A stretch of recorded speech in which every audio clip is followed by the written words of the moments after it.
Il croit à une chose et son contraire à la fois, ce qui est le propre de la schizophrénie.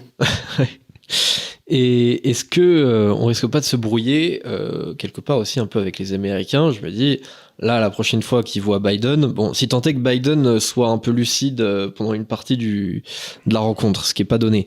Mais que va lui dire Joe Biden? Parce que les États-Unis sont justement en train de faire en sorte de séparer le monde en deux. Je me dis, qu'est-ce que... Mais je veux bien, mais les États-Unis ont décidé que personne ne devait avoir une armée plus forte que la leur, sans quoi ils vont dedans. Bon. C'est un point de vue que les Américains ont le droit d'avoir. Mais je parle beaucoup à des Américains, je ne comprends pas pourquoi ils veulent se payer militairement la Chine. Pourquoi ils veulent... Est-ce que vous écoutez les Américains, les néocons, ils n'arrêtent pas de vous dire on va d'abord se payer la Russie, et puis quand on aura fini avec la Russie, on se paiera la Chine. Mais attendez une seconde, ça fait maintenant depuis, je ne sais pas combien de temps, ça doit être depuis les années Clinton, ça a commencé, les États-Unis sont en guerre avec une partie du monde ou avec l'autre. Est-ce que les Américains n'ont rien à faire? La Chine, bon, ben d'accord, je signale à nos auditeurs que les Chinois de 1300 à 1800 ou 500 ou 600 ans, ils n'ont pas eu une guerre. Ça n'a jamais été une puissance agressive. Ils ont dit au reste des pays en Asie, dites donc on est les plus gros, donc ce serait bien que vous nous reconnaissiez comme l'empereur. Les autres disaient bien sûr, ils envoyaient des paquets de cacahuètes à la cour pour montrer qu'ils étaient dépendants, mais on leur foutait une paix royale. Donc qu'est-ce que c'est que ce truc de vouloir être le numéro un? Vous êtes le numéro un par le choix des autres, mais pas en leur tapant dessus. Donc je ne comprends pas, ça fait des années que je ne comprends plus la politique américaine. Qu'est-ce que c'est que cette façon d'aller à la guerre pour un oui et pour un non? Ça fait 25 ans, ils ont commencé avec la Serbie, puis ensuite ils sont passés à l'Irak, puis ensuite ils sont passés à la Syrie, puis à la Libye, maintenant c'est de l'Ukraine, et puis demain c'est la Chine. Mais pourquoi? À un moment, il y a des gens qui doivent dire aux Américains, mais virez ces gars du département les néocons, là, les Victoria Nuland et tous ces gens-là, ce sont des fauteurs de guerre. Pourquoi on n'a pas, par exemple, en 1980, quand le mur de Berlin est tombé, là, ouais.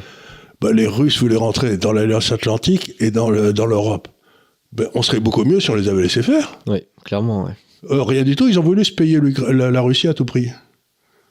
Donc, quand ils ont signé les accords de Minsk, maintenant on le sait, c'est la chancelière allemande qui l'a dit, ça a été confirmé par Hollande dans son interview bidon avec les gars qui l'ont c'est un guignol celui-là. Et donc ils ont confirmé que la seule raison pour laquelle ils avaient signé les accords de Minsk, c'était pour permettre à l'Ukraine de s'armer pour pouvoir déclencher la guerre quand ils voulaient avec la Russie. Moi je sais pas, mais je serais les Russes, je serais un peu fâché, quoi. Donc, si vous voulez, il y a toute cette espèce de volonté d'aller vers la guerre, mais pour qui et pourquoi? Moi, je comprends pas que les Européens disent pas aux Américains, écoutez, allez faire la guerre, je sais pas qui, au Salvador, ou arrêtez de nous emmerder en Europe, quoi. Ouais. Mais c'est pour ça, selon moi, personne ne va suivre, parce qu'on va parler un petit peu de Taïwan juste après, personne n'est prêt à suivre les Américains sur Taïwan. Les Américains ne peuvent rien faire sur Taïwan. Les gens ne s'en rendent pas compte. Les Chinois ne peuvent pas faire grand-chose. Ils ne peuvent pas envahir Taïwan. Parce que si vous regardez la côte de Taïwan, d'abord c'est à 100-150 km, le détroit. Hein. Donc c'est pas 30 km, hein. C'est pas le Pas-de-Calais, c'est beaucoup. Donc faire passer des centaines de milliers d'hommes là, dans un endroit où il y a toutes les armées du monde, toutes les marines du monde et tout, ça paraît peu probable. Et en plus, si vous regardez bien la côte, il y a à peu près sur cette côte-là de Taïwan, en face de la Chine, il y a à peu près que 3 plages où ils peuvent débarquer, physiquement, qui sont assez grandes. Donc vous mettez des canons et puis personne ne peut débarquer. Donc militairement, faire croire au monde que la Chine est prête à attaquer Taïwan, c'est fou. Ils savent très bien qu'ils peuvent pas. Ouais, je trouve qu'il y a, en tout cas... Donc on nous dit il faut défendre Taïwan, mais défendre Taïwan contre quoi? Il y a quand même pas mal de signaux faibles. Enfin, j'ai vu... il y avait une grosse émission, par exemple, en Chine bon, je sais pas du tout ce que ça vaut, hein, mais qui faisait des images de synthèse en mode, voilà, ce qu'on fait si on envahit Taïwan, on envoie des missiles ici, des missiles là. Je me dis, mais qu'est-ce que c'est que ce truc? C'est un peu Et puis en curieux. plus, s'ils détruisent les usines de TSMC, qui sont la plus grosse affaire de semi-conducteurs au monde, l'économie mondiale s'arrête instantanément, quoi. Y compris tous les armements, d'ailleurs. Donc, moi, j'avais eu une conversation avec le ministre des Affaires étrangères de Taïwan, ça devait être il y a 25 ans, ou je sais pas quoi. J'étais là-bas, et je lui ai dit quelle est la ligne rouge que les Chinois vous ont mis, la Chine continentale. Il m'a dit il y a deux choses. La première, c'est si on devient puissance atomique. Là, ils nous rentrent dedans tout de suite.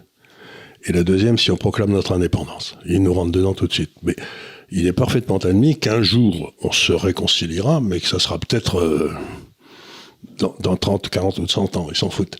Donc les Chinois n'ayant pas la même notion du temps, ce qu'ils disaient, c'est un jour, Taïwan et la Chine se réuniront, et donc vous proclamerez votre indépendance. Mais les États-Unis font tout pour que Taïwan proclame son indépendance. Alors qu'ils savent que c'est une ligne rouge. Pourquoi? Après, c'est pas... Pourquoi? Mais pourquoi? Qu'est-ce qu'ils cherchent à gagner? Comment dire? Venant des Américains, c'est pas bienvenu. Mais par exemple, si les Taïwanais, ce serait pas très intelligent, mais si les Taïwanais ont envie de proclamer leur indépendance... Eh ben, c'est comme, si vous voulez, c'est comme les Ukrainiens qui voulaient être dans l'OTAN. Soi-disant. Le gouvernement ukrainien voulait être dans l'OTAN. Et les gens me disent, ils ont bien le droit d'être dans l'OTAN. Ben, quand on est à côté d'un éléphant, on se met pas à côté de lui quand il se retourne, quoi. Donc, il y a des pays qui, en effet, Cuba ne peut pas avoir d'armes atomiques sur son sol parce que ça, les États-Unis lui rentrent dedans. Et tout le monde le sait. Donc, il y a des pays à qui malheureusement, la réelle politique fait qu'ils peuvent proclamer leur indépendance s'ils veulent, mais voilà, quoi, ces pays à ce moment-là, ils ont vraiment plein la gueule. Mais les Taïwanais, c'est pas sûr, parce que dans les dernières élections, c'est le Kuomintang, c'est-à-dire le parti de Chiang Kai-shek, qui est en train de regagner, qui lui est pas du tout partisan de l'indépendance. Ouais. Donc, si vous voulez, encore une fois, les Américains font tout pour que Taïwan déclare son indépendance, mais c'est une histoire de fou. Pourquoi le feraient-ils? Ils n'ont pas envie de mourir comme les Ukrainiens. Les Américains étaient prêts à se battre jusqu'au dernier Ukrainien, maintenant ils semblent être prêts à se battre jusqu'au dernier Taïwanais. Mais pourquoi ils veulent faire tuer tous ces gens-là? En plus de ça, là, ce serait pas du tout dans leur intérêt, parce que déjà, faut s'occuper de l'Ukraine. Si perdent en Ukraine, là, c'est foutu. Hein. Si Taïwan proclame son indépendance, justement, et que les Américains se portent en quelque sorte garant de cette indépendance, ça veut dire qu'ils doivent être sur deux théâtres d'opération à la fois. Et puis vous pouvez pas vous payer à la fois la Russie et la Chine, ça c'est pas possible. Hein. Ouais. Et puis ensuite, ce qui se passe, c'est que la moitié des produits de consommation aux États-Unis aujourd'hui que vous vendez chez Walmart sont faits en Chine. Et ça veut dire qu'il y aura plus d'exportation et ils vont